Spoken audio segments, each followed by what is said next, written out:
This is the Greg Bedard Patriots Podcast with Nick Cattles. He's Greg. I'm Nick. This is the Greg Bedard Patriots Podcast with Nick Cattles, brought to you by our friends at, of course, Athletic Greens.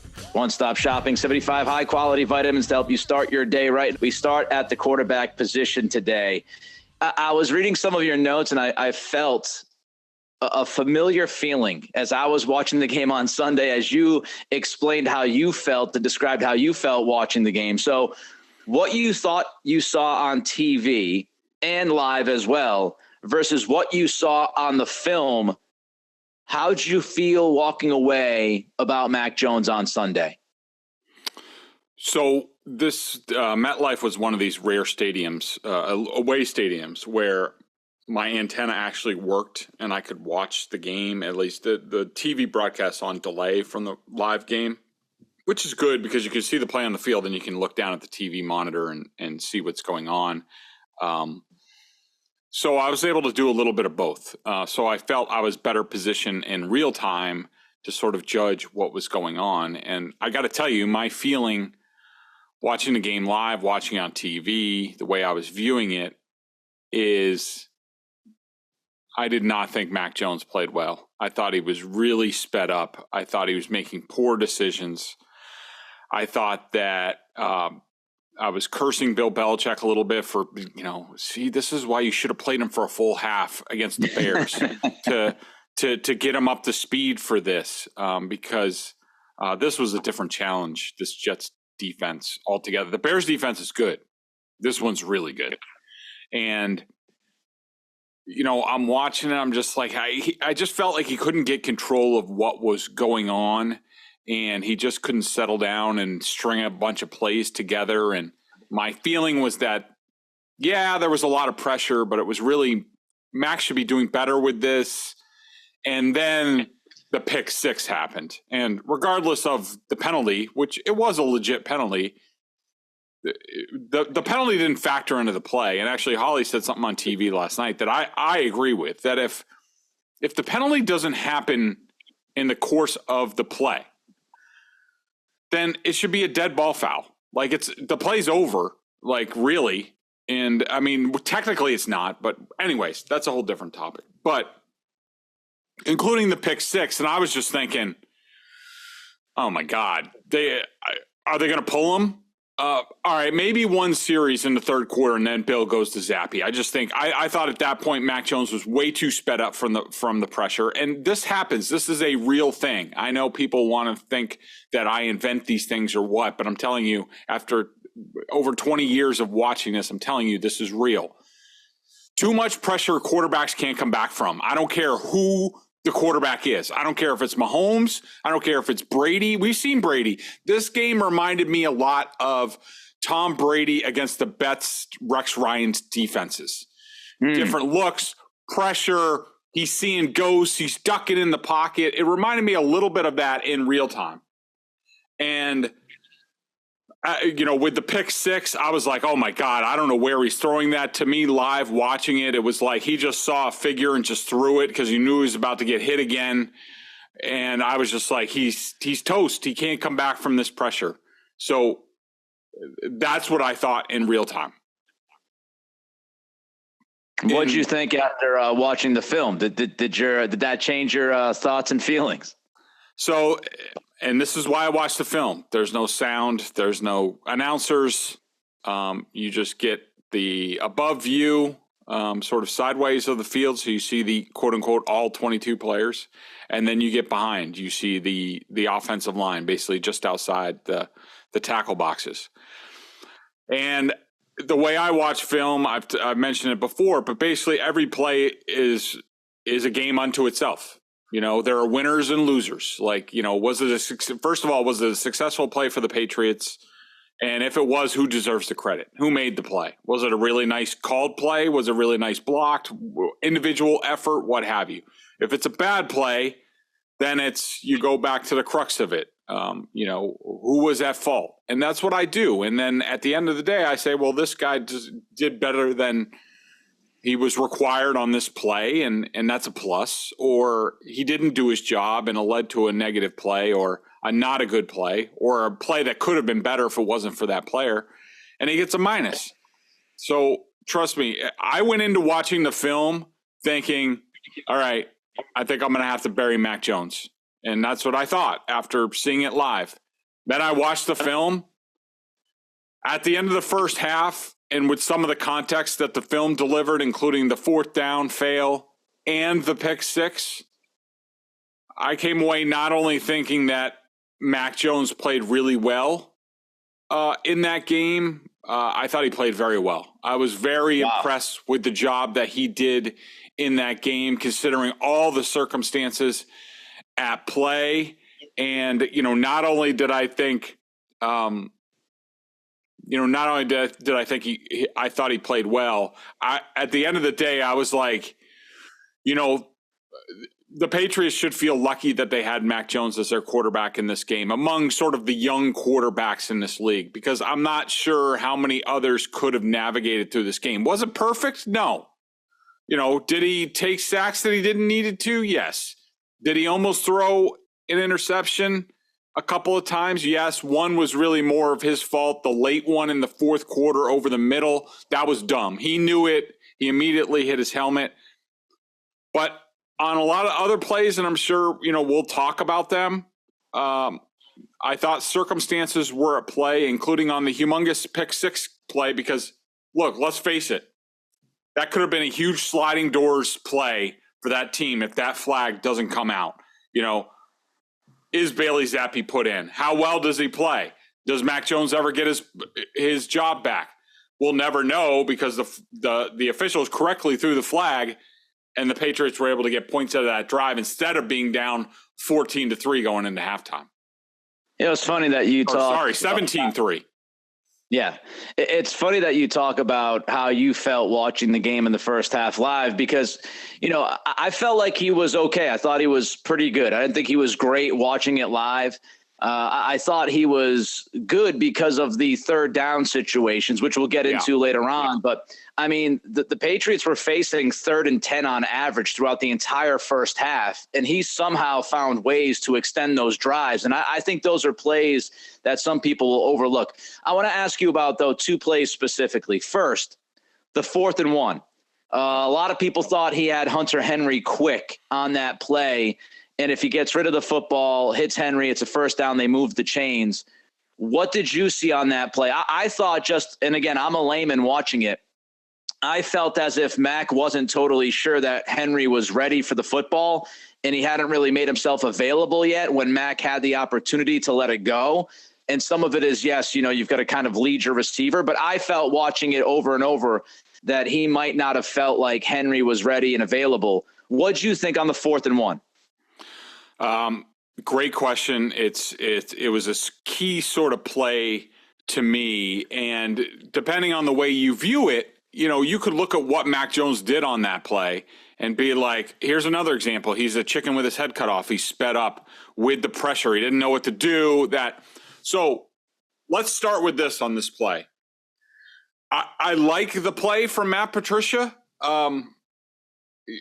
What I don't love about this play, this is something I would have liked to have saved until later in the season, because God damn, there's a lot going on in this play. For a guy who hasn't played in a month, who they can't block the front, they have good coverage people. So this is what the play is.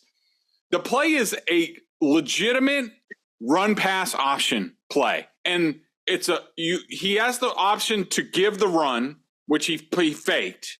So he could do that, because you see Aguilar and Bourne at the bottom of the screen. They're run blocking. The line's run blocking. So that half of the team, or more than half of the team, thinks it's going to be a run. Depending on what the end does, Mac either gives it or takes it. The end crashed, so Mac takes it around the corner. Now, after deciding that, now he's got to decide, do I just throw it to Hunter Henry in the flat, or the home run play is actually Jacoby Myers coming in, and what it is, Jacoby Myers comes in like he's going to set a rub for Hunter Henry. And that's what the Patriots normally run in this situation. It's a similar concept that they scored on the touchdown on, where Hunter Henry picked Jacoby Myers.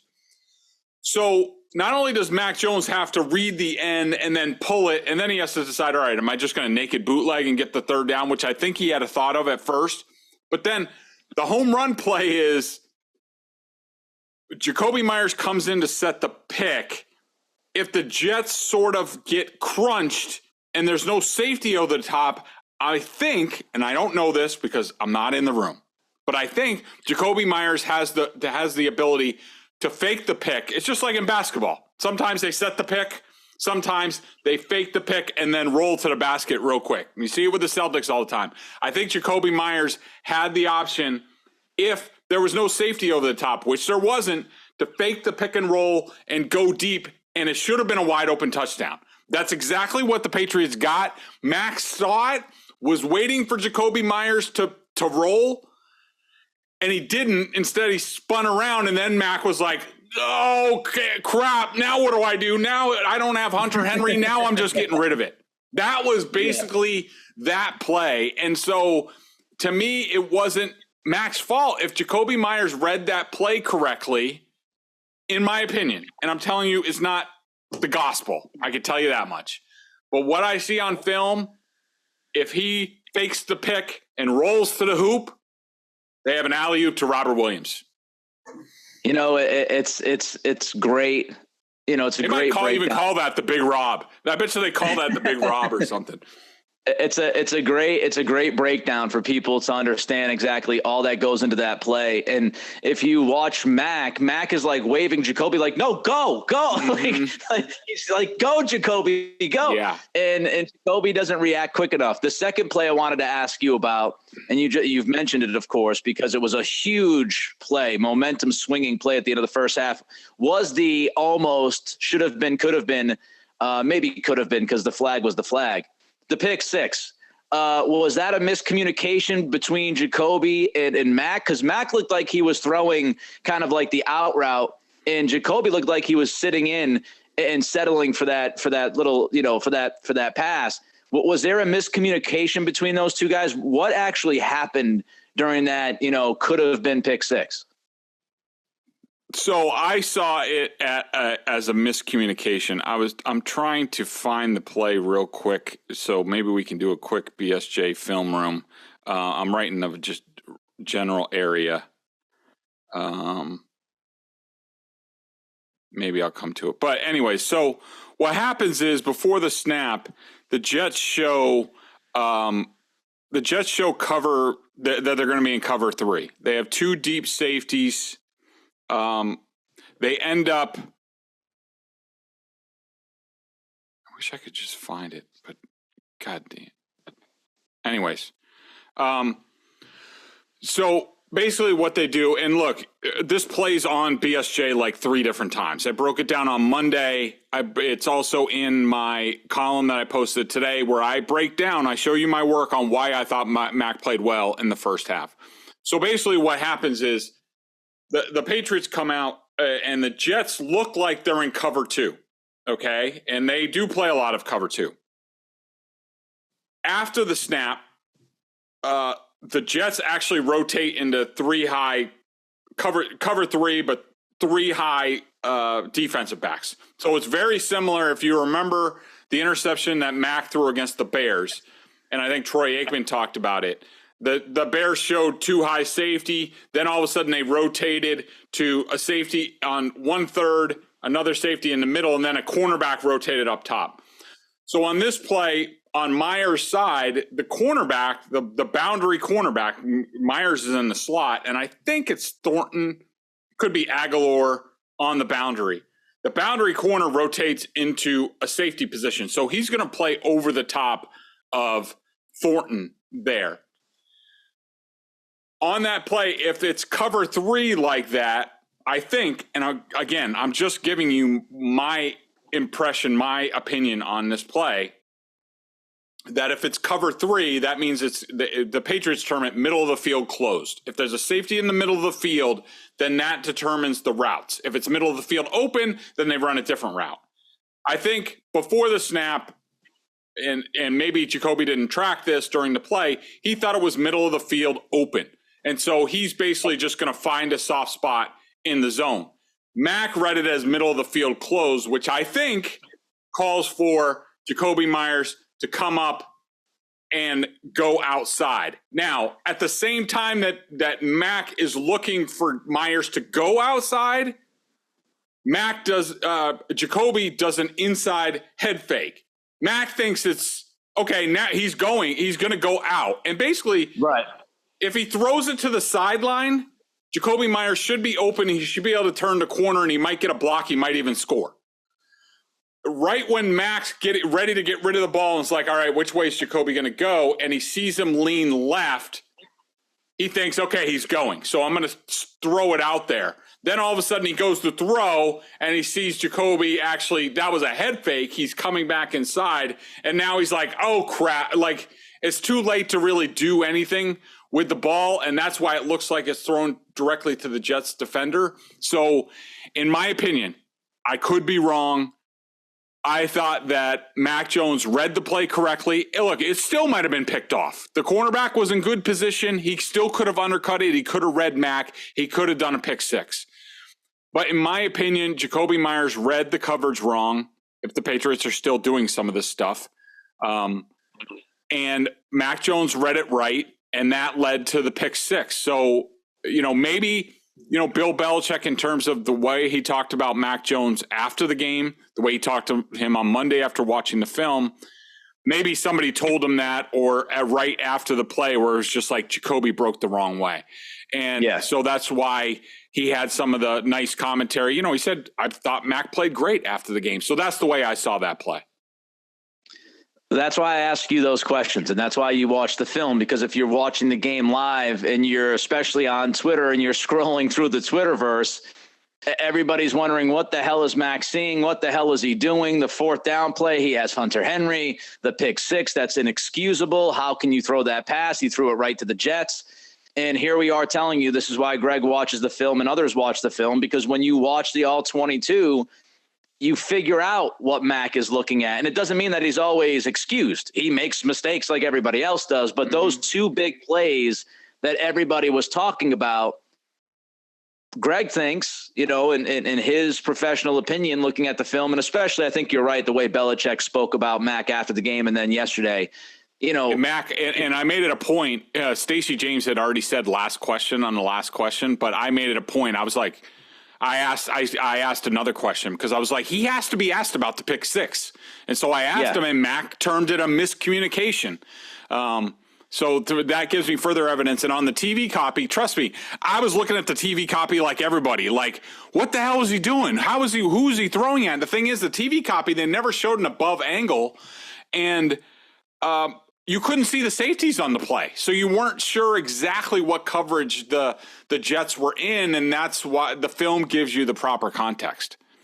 Yeah, I thought, Greg, you mentioned it. If Greg is right, then Jakobi really messed up both of those plays. He didn't read it correctly. And CBS, I thought, with the replays, they didn't show enough of them on several plays, and they didn't show good enough angles, even on the McCourty pick. You couldn't really tell if he was inbounds or out of bounds, one of the two picks. All right, let's look at the offensive line. That was another part of this game.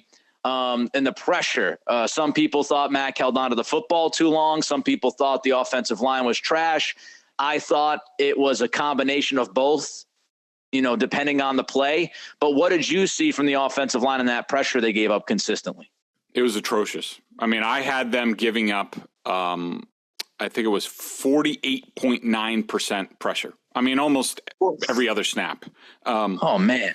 Yeah, I mean, that for a game that Mac Jones has started and finished, or basically played the entire game, like basically taking out the Bears game, it was the most he's ever faced. He did face 50% pressure the week before in his 3 series against the Bears, where he was getting tossed around.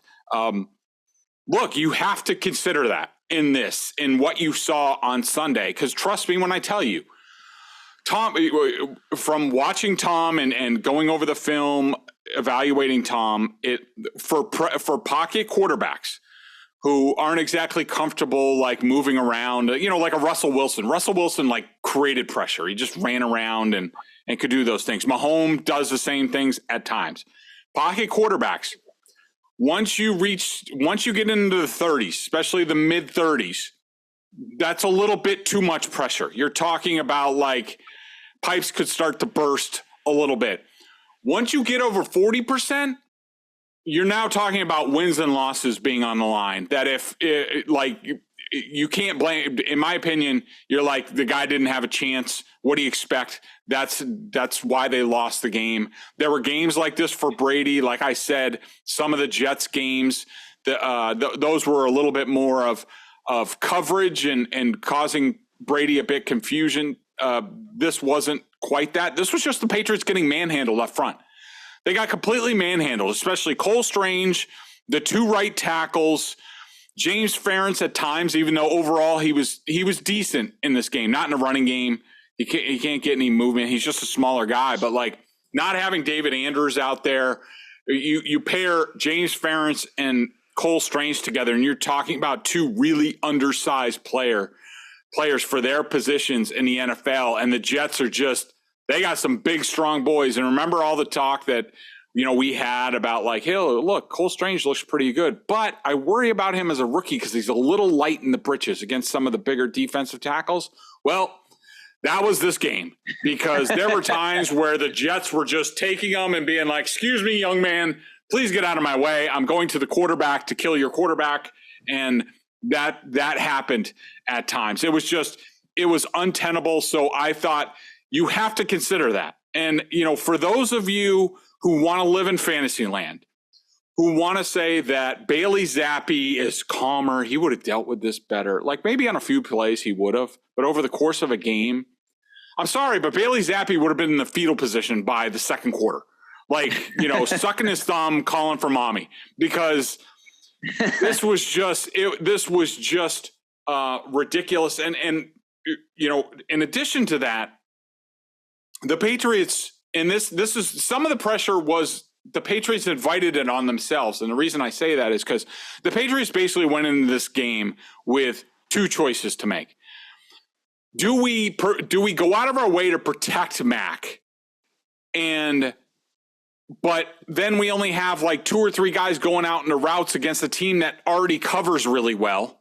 Right. Like how are we going to move the ball then? Or do we spread things out, go more shotgun, empty at times, maybe some one back, but really he's going to go out in the route? They did not keep – sometimes they chipped. When they really wanted to play, they double chipped on the end. That was about the most that they did in this game. Sometimes they kept Hunter Henry in. But they really decided for the most part, look, Mac, we're putting it on you.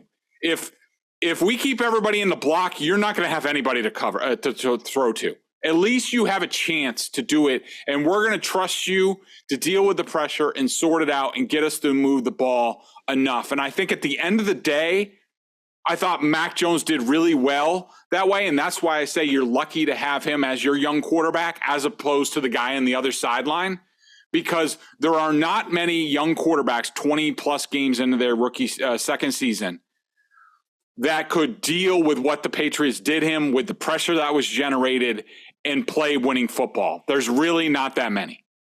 A lot was on his plate, and Jacoby, again, if you read the film correctly, miscalculated on a couple of those big swing plays that could have really cost the Patriots. But all in all, against a good defense and a really good defensive front, Mac played well, especially given all the circumstances, like the lack of reps he's had coming off of the injury, what happened on Monday night against Chicago, the short week. When we talk about his mental toughness and, his ability to kind of put things away and compartmentalize, I think he showed a lot of that on Sunday. A part of it, Greg, was his performance on third down, especially in the first half. As I mentioned a little bit ago, the Patriots were facing, on average, like more than 10 yards to gain on third downs in the first half. Yet they were like 6 for 8 at one point, I believe, on third down. What'd you see from Mac on those pivotal third down plays, especially in that first half? Yeah, I thought he was great overall on third down. Look, it wasn't perfect, and I will tell you so the one play that I had, it wasn't a third down play. Sorry for the tangent here, but I just wanted to point out while it was in my head.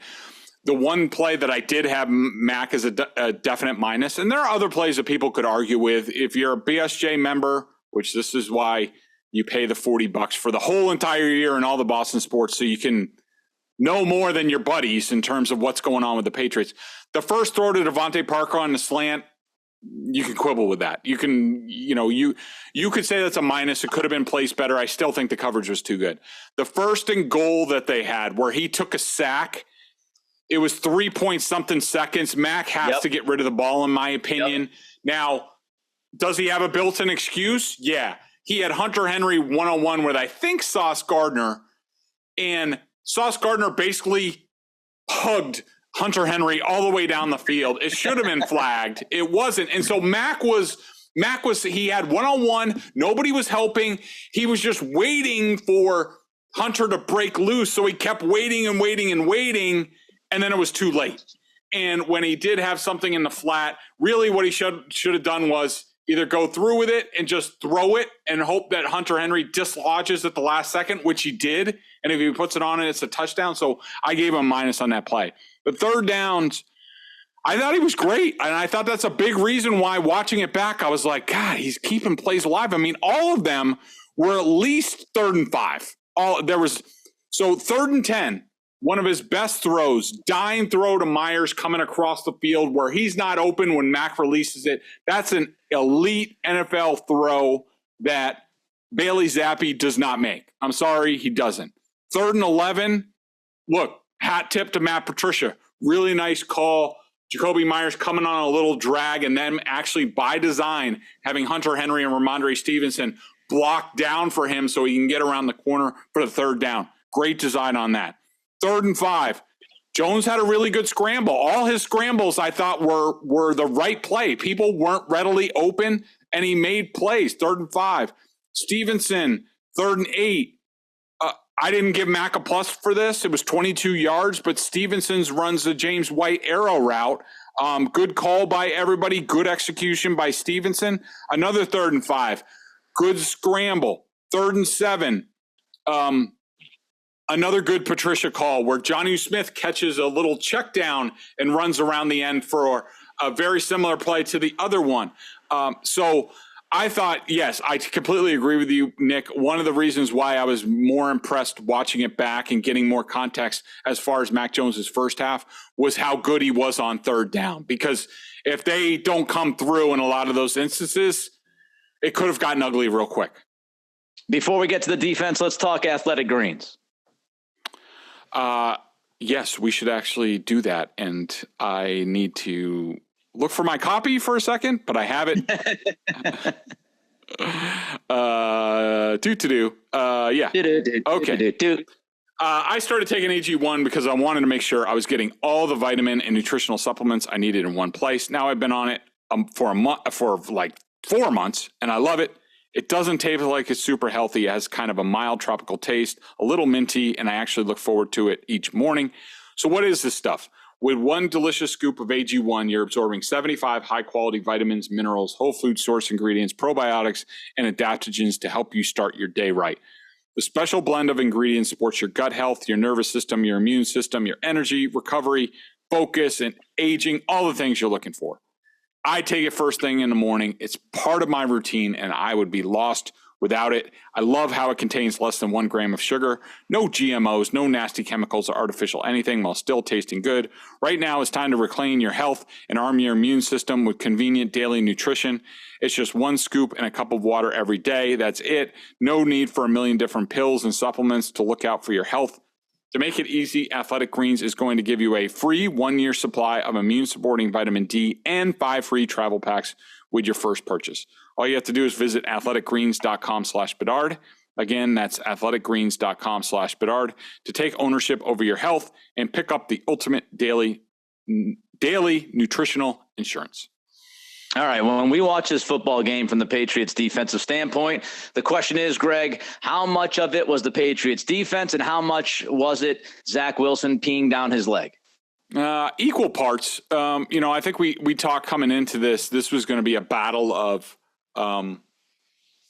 not good offensive lines and lines that are dealing with injuries. The Jets more than the Patriots. The Jets are down 3 starters on the offensive line, and that was a significant factor. Even Dwayne Brown at left tackle, old man Dwayne Brown, he was not good. in this game. And it wasn't like Dietrich Wise was like, Lawrence Taylor or anything like that. He just wasn't good. But I think that it was equal parts, because the Patriots did their part. I thought they did it. Look, I think they definitely learned their lessons from the Bears game, where they were pretty crappy in terms of their rush lanes, discipline, defending the edge in the run. It looks like somebody got that ass this week in meetings, because they were on point in this game in terms of they did a really good job pressuring Zach Wilson, but also staying in front of him and getting him to back up and do Zach Wilson things. What you saw on Sunday, Zach Wilson dancing around and going backwards and just throwing the ball, he does that every week. And he did it a lot more before their winning streak, and especially last year. But he still does it all the time. So that's not unique to the Patriots. But I did think that they were very disciplined in the rush. They did what they had to do to get Zach Wilson to be bad Zach Wilson. And I thought that was really good. Jabril Peppers, let's talk about him for a minute here. He got on Sunday 68% of the snaps or so. So we saw a lot of Peppers out there. Obviously, Kyle Duggar was out of the game. And as we've seen in the past, especially in that Baltimore game, when Kyle Duggar doesn't play, the Patriots have a serious issue defending the tight end position. That happened again on Sunday. But what'd you make of Jabril Peppers and what you saw from him? Holy cow.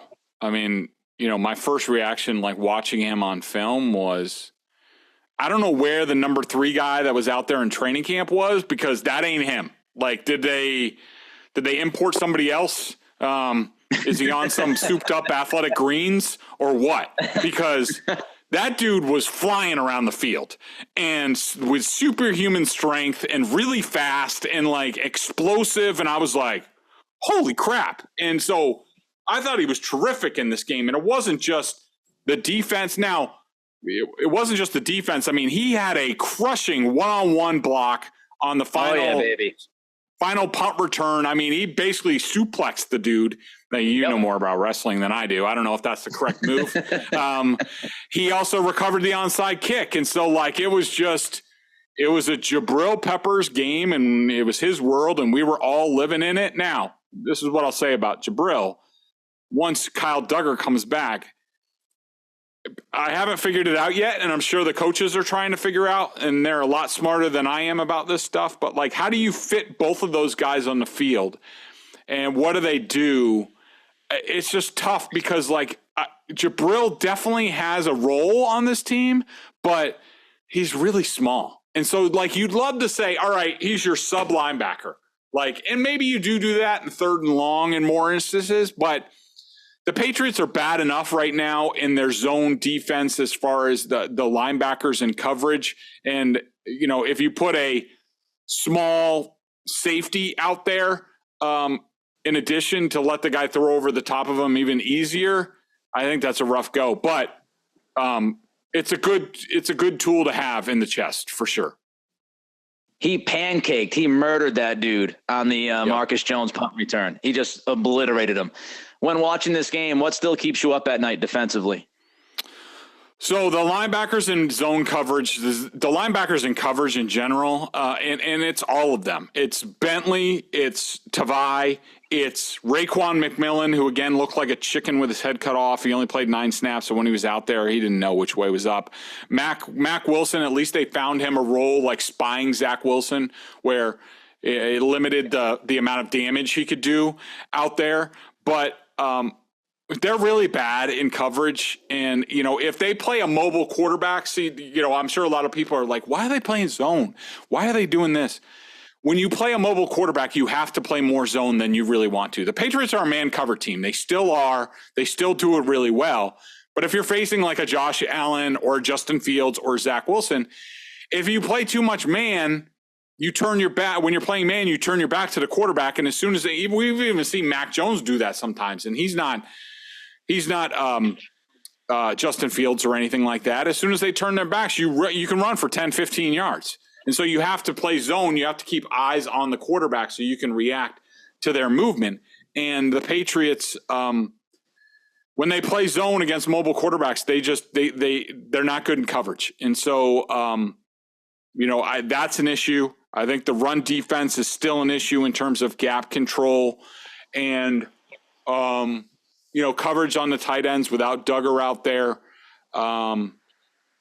is an issue as far as, what I see so far. Okay. 3 up, Greg, for you coming off of Sunday against the Jets. Okay, real quick, and these will probably be pretty self-evident. Ramondre Stevenson, boss. Jabril Peppers, beast. Goddamn. And, I'll split it. I have Matthew Judon here because he played slightly less snaps, I think. But Judon and Wise, they basically got all the pressure in the game. So those are my 3 up, 4 up, whatever. How about the Fulkin kicker, huh? MVP Nick Folk. He's an animal out there, Greg. He's kicking field goals from 42, from 50. That guy is a killer. He's an assassin. Nick Folk's on my list. 3 down. Cole Strange. Not good. Got benched. Got manhandled. He didn't give it up as much pressure as Marcus Cannon. But Cole Strange was worse in the running game, so that's why Cole Strange got it instead of Marcus Cannon, who was next. 8.5 quarterback pressures allowed. Holy cow. Oh, my that's God. A lot. And then Joshua Bledsoe. And then Joshua Bledsoe, I feel bad. He didn't play a lot of snaps, but he did give up 1.5 touchdowns. The first touchdown, great throw and catch. It's still on him. And then the last touchdown, I split with him and Miles Bryant. Miles Bryant should have helped a little bit better, but at the end of the day, it was Bledsoe. That was the trickle down from not having Duggar. That Bledsoe had to be in there against the tight end. Yeah, Strange. Not ideal, Cole. Not an ideal Sunday afternoon from you, my friend. He's had his 2 worst games the last 2 weeks. He's not benching potential, but it's something to watch. They pulled them for this game, at least in stretches. So they're at least contemplating if they have to do that from time to time. All right, let's get to the BSJ member question of the day. Of course, $39.99 on the annual plan. You get all the Boston sports coverage. You get Greg's film. You get Greg's weekly chats as well. What's the question of the day, Greg? So basically, it's like a lot of my members asked, all right, so what the hell do we do with the offensive line at this point? And it's a great question. I'll probably write something more on it this week as I think a little bit more. But I don't think they can sustain with Isaiah Wynn or Marcus Cannon at right tackle. So maybe I'm revisiting the Owenu thing. I'd hate to move him because he's the best lineman on the team right now, even though Trent Brown's pretty damn good too. Owenu's certainly been their most consistent lineman. But in terms of what do I think makes them the best 5 on the field, I think it might be Owenu at right guard, Wynn at right tackle, Wynn at right guard, Andrews at center, of course, Strange at left guard. Just coach him up a little bit more. That's where I think a lot of these issues are. Some of them are physical, especially with Marcus Cannon. He's just old. I warned you about his foot speed getting into his kick slide on pass protection. Sometimes he just can't get to the spot, and that happened at times this weekend where he's just not fast enough. And teams are going to see that on film, and they're going to go after it if they stick with him. But I do think some of the issues on this offensive line are coaching related, and this is what you get when you make your offensive coordinator your offensive line coach as well. Again, my criticism is not about Matt Patricia. It's about putting too much on his plate, and we talked about it. You can't do both. You can't be an offensive coordinator and an offensive lineman. There's too much shit going on. And I think Matt Patricia stood a chance to be good at one of them. But when you combine both of them, you're setting him and the team up for failure. Yeah, somebody told me recently, I've been doing 2 full-time jobs in Sacramento, and somebody said, you can do 2 full-time jobs, but can you do 2 full-time jobs well? That's the question. And can you do both of those jobs well for Matt Patricia? It's a no. So that's absolutely a part of the conversation. I wonder if Kajust can get involved as well. Can he kind of find his way on the field coming back I don't know. It's not a great situation. He's Greg. I'm Nick. It's the Greg Bedard Patriots Podcast with Nick Cattles, brought to you by Athletic Greens, 75 high-quality vitamins to help you start your day right. We'll be back later this week to preview the Colts, who just fired their offensive coordinator, who doesn't call the plays. Yes, Frank Reich is looking for that scapegoat. We'll get to that team a little bit later this week. Until then, be good, be safe, and be healthy.